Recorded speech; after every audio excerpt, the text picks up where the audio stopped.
আসসালামু আলাইকুম। আশা করি সবাই ভালো আছেন। তো ঈদ উল ফিতরের পরে যারা সৌদিতে যাওয়ার প্রিপারেশন নিচ্ছেন তাদের জন্য এই ভিডিওটি। আপনারা যারা বিশেষ করে স্কিল পারসন আছেন, যেমন দর্জির কাজের আছেন, তারা চাইলেও কিন্তু আহ সৌদিতে কাজ করতে যেতে পারেন। কারণ সৌদি হচ্ছে একটা ইসলামিক রাষ্ট্র, সেক্ষেত্রে ওখানে একটা বোরকার একটা চাহিদা, ভালো রকমের চাহিদা আছে। তো আপনারা যারা দর্জির কাজ জানেন, plain machine expert, sewing machine expert, তারা মোটামুটি একটা ভালো বেতনে আপনারা সৌদিতে বোরকা হাউসে কাজে যেতে পারেন। এবং সেখানে মোটামুটি ভালো স্যালারি আছে এবং বিভিন্ন সুযোগ সুবিধাও ভালো আছে।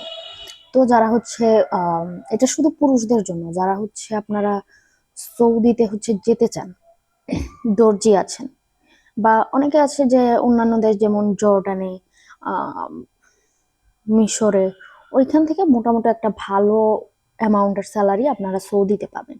তো যারা যারা ইন্টারেস্টেড আছেন, তাদের যদি আরো কোনো প্রশ্ন থাকে অবশ্যই আপনারা কমেন্ট বক্সে কমেন্ট করতে পারেন। এবং আপনি যদি মনে করেন আমরা আপনাকে কোনোভাবে হেল্প করতে পারবো, তাহলে আমাদের সাথে ফোনে পরামর্শ নিতে পারেন এবং আমাদের অফিসটা ভিজিট করতে পারেন।